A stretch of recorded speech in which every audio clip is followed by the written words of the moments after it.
So thank you very much, Anna, for the introduction, and thank you very much for the invitation to the event. I'm very happy to be here today to talk a bit, as Anna said, about climate and green interventions and social and health inequities that I think the previous speakers have already talked a little bit, so I'm going to try to focus a bit more on these social and health inequities. So as we all know, more and more cities around the globe are undertaking interventions to enhance urban climate resilience.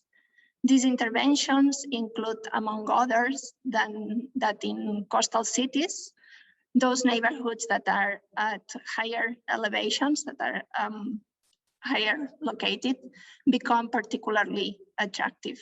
But when households or residents that are more privileged move to these higher elevated neighborhoods, that frequently means that the previous residents that usually are long-term and the privileged neighborhoods, and the privileged residents have to leave from these higher elevated neighborhoods.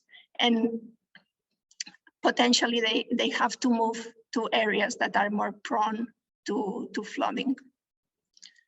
Moreover, at the same time, climate-related disasters can be linked to the transformation of these impacted neighborhoods or even cities into high-end areas or high-end neighborhoods, wealthy neighborhoods. This transformation can happen because climate-related disasters can displace all the existing residents at one time, when the climate disaster is happening, and they can also destroy existing infrastructure, including affordable housing. So developers can take advantage of the situation of all these residents moved out, pushed away, and affordable housing being disappeared, and invest in properties at really low prices and then build back, but building back in thinking about wealthy residents and high-end projects.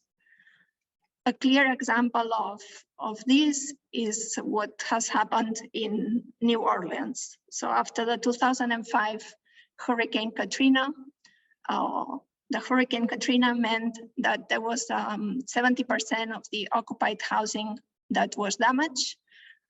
Most of the population, nearly all the residents of the city, had to be evacuated. And what is more interesting, and I find shocking, is that only 57%, so a bit less than 60% of the Black residents from New Orleans have managed to return to the city. And then when we look at who has managed, what percentage of the population has managed to go back to their original homes, we find that 22% of the Black residents have managed to get back to their original homes, but the double of that, nearly 50% of the non-Black residents have managed to get back to their original homes. So I think that here we can see already very clearly this inequality in depending on what social group you are part of. And continuing with this example of New Orleans, this paper by On et al. Published last year, what they did was to look at the different census tracts of New Orleans and calculate the median elevation of each of these census tracts. So you can see in the left side map, the map labeled with A, the different census tracts colored, and the higher, the census tracts that have a median higher elevation are colored with dark red. And then what they did was to look at what had happened since the Hurricane Katrina until 2015. So looking at a time span of 10 years in terms of gentrification. And you can see in the map in your right side, in the right side of the slide, that again, the different census tracts, and in this case, the color indicates the gentrification stage of these different census tracts. And in this case, the red color indicates those neighborhoods that have gentrified more strongly. So I think that already just looking at the map, you can see that there is some kind of association, some kind of relationship between those neighborhoods that are located or have a higher median elevation, and the gentrification of those census tracts. And indeed, in the models that the authors did, they found that having a one meter more median elevation meant that that census tract had a 158% more odds or more probability of being gentrified. So here you can see, I think it's a very nice example of this mixture about how higher elevated neighborhoods become attractive and the impact that climate-related disasters can have in this pervasive relationship between climate resilience interventions or between climate and gentrification. Also, to protect cities from climate change, cities often adopt green interventions that indeed can increase the attractiveness of the neighborhoods. These interventions include green roofs, Brazilian parks, greenways, rain gardens, or even detention basins and canals. And in that sense, I think it's very illustrative to look at this study by Galia Chokri et al. Published in 2020. What they did was to look at the different, again, census tracts, but in this case from Philadelphia. And they look at the green Brazilian infrastructure that each of the census tracts had between 2000 and 2016. And you can see this green Brazilian infrastructure represented in the maps with black, blue circles. So the bigger the circle, it means that a higher percentage of that census tract is covered by green Brazilian infrastructure. And then they also looked at what had happened with the Black population and the Hispanic population between 2000 and 2016. So in the left side map, you see what has happened with the Black population, and red colors indicate that Black population in that census tract has increased between 2000 and 2016, and blue color indicates that the Black population has decreased. In the right side map, you have again increases of Hispanic population in red, and decreases of Hispanic population in this case are either yellow or green.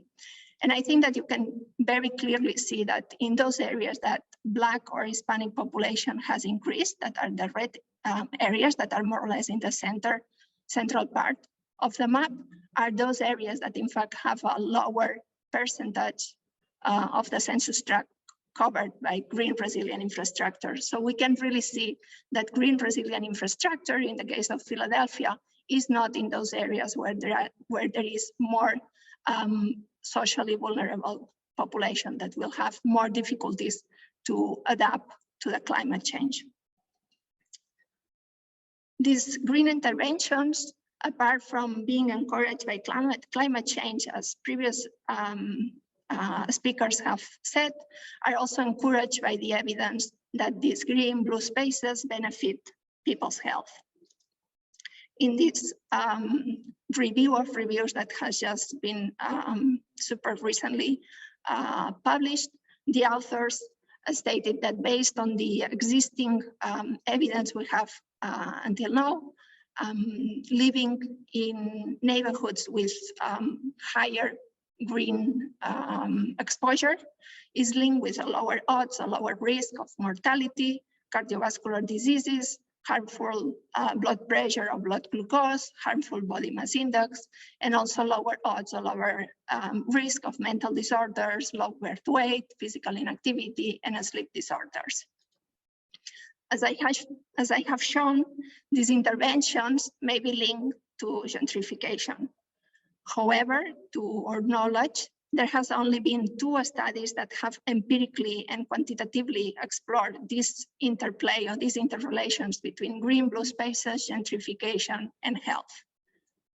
One of the studies that explored this was the study that Helen Cole led in 2019. She had access to the New York City Health Survey, I think. So she had data from nearly 45,000 inhabitants from New York. And what is interesting is that she found that this relationship between green space and health, so green space being protective, beneficial for people's health, was only existent in those neighborhoods that were gentrifying. So not in those neighborhoods that were wealthy or that were gentrifiable, but not gentrifying. And even more interesting, she looked at what was happening in these neighborhoods that were gentrifying by different social groups. And the result is the graph that you can see in the slide. She looked at different race groups, she looked at different levels of education, and she looked at different income levels. And she found that in fact, only the people that was already privileged, so only the people that had a college education or more, or had an income that was well above the poverty level, were benefiting from this exposure to green spaces. To try to better understand the nuances in the relationship between green-blue spaces, gentrification, and health, we recently did a study that has been published in Social Science and Medicine. What we did in this study is to include data coming from interviews in different 5 case studies: the Liberties in Dublin, North Glasgow in Glasgow, St. Henry in Montreal, Bayway Hunters Point in San Francisco, and Southeast Anacostia in Washington, DC.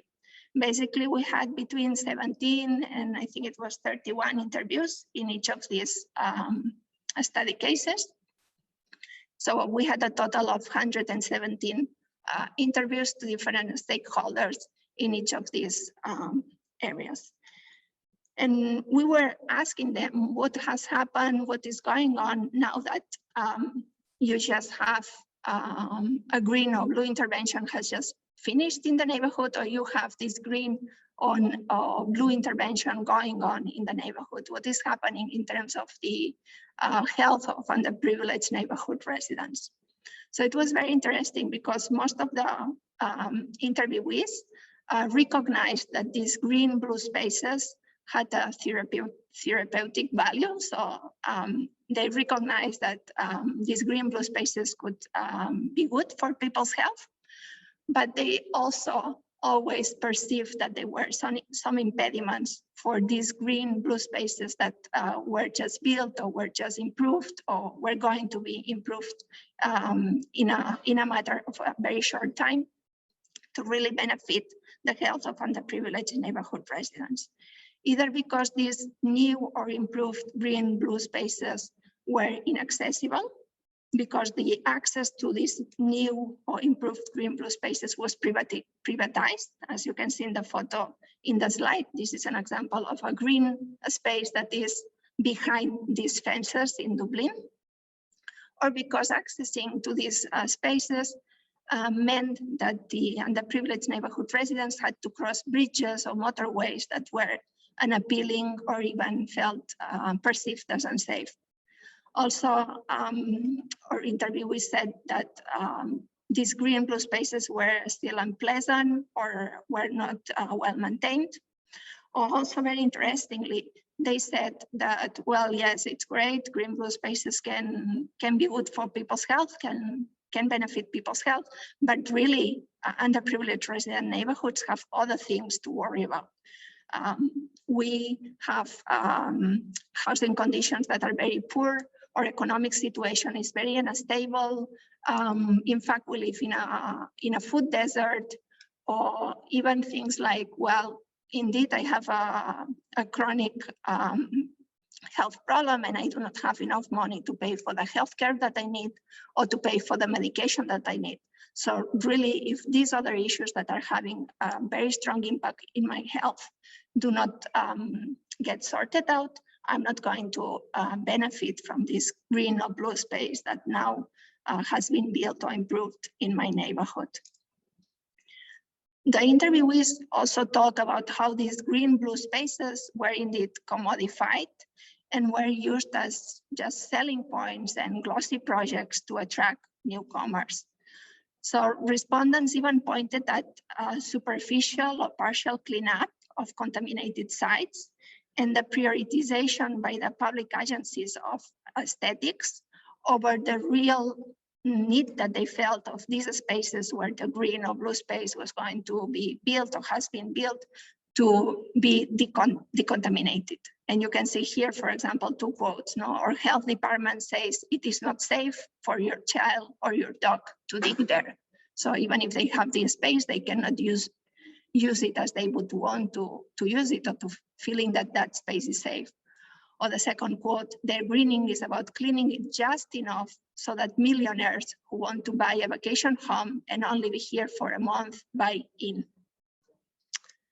The respondents also reported that even if they now had these improved or new green-blue spaces, they felt that those spaces were lost for them or for their community. New residents had started to use the space in different ways, and the privileged long-term residents did not feel welcome in these spaces. And they did not feel welcome, for example, because they were feeling judged, they were feeling surveilled or controlled. And you have, I think here, the first quote is very illustrative of that. We have a lot more police in the neighborhood than we used to have, and kind of do patrols of the park. So it's harder to have a healthy mix of people in the space. They also talk about Margarita, conflict. 3 minutes, sorry. Okay. They also talk about conflicts erupting between different users over how a space should be used. Interestingly, they also talk about having to reprimand antisocial behavior from others. And you have a quote here, the second quote, that sort of antisocial behavior I see in Oscar Square, Weaver Park, when they are drinking, and I go straight up to them and say, not in my area. And also they said that in fact, these new improved green-blue spaces were not attractive for them, and they were not feeling that these spaces were their own. So the last quote is illustrating that. I was just at Anacostia Park yesterday, and I noticed that they have big piles of wood and trash that they had pulled out the river. It's ugly to me. They are like prepping this area for people that are not us. And in that sense of preparing the area for people that is not us, are these 2 last quotes and the last theme that appeared in our interviews.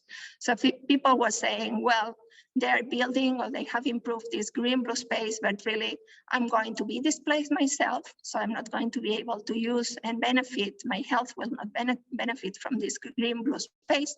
Or very interestingly, my family or my friends will be displaced or have been displaced. So even if I manage to stay, I will not benefit from this green-blue space because I'm not going to be able to use it and to enjoy it as I used to do. So for example, you can see here, they are doing improvements to infrastructure that is not primarily for underprivileged residents.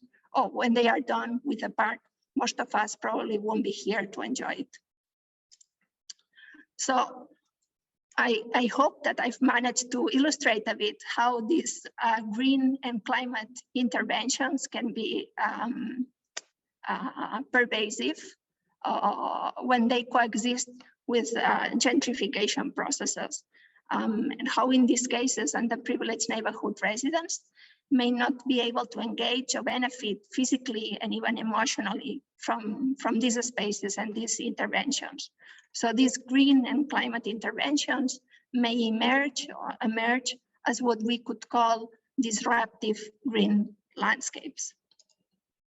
So my main message from my presentation is that it's not only about how to build sustainable or climate resilient cities, but the point is that we must think how to build climate resilient, but also livable, healthy, and equitable cities. And thank you very much.